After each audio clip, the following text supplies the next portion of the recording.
And I'm back. Medyo, quick vlog lang dahil medyo na-busy kami ni Beatrice. At nag-out of town kami. Race number 1, Sunday, October, first day of November, hindi maring nakakalaktawan kami dito. November 2. First choice, Captain Bob, number 5. Second choice, yung Dreams of the World, Bandera yan.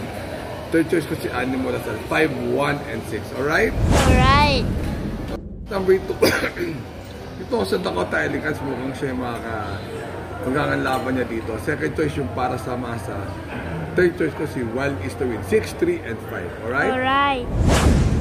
Race number 3, ito dito ako kay Electrify, maganda na tinakbo niyan. Second choice ko si Metal Strength. Third choice ko si Hot Legs, Stormy Matthew ng mukha niyan. 10, 8, and 2. Very big vlog to. Race number 4, romantic story pa rin ako diyan. Second choice ko Legitify. Third choice ko si The Diversity, I Love You, 1, 4, and 3.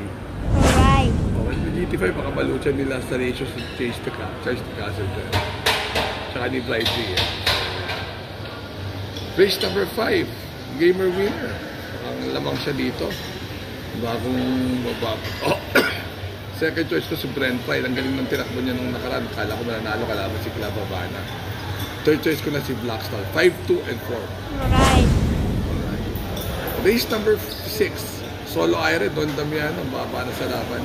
Huwag lang ibiyahe, mananalo. Pag binahe, kawawa tayo.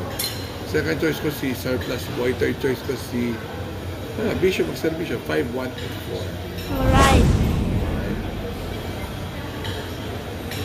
Last race.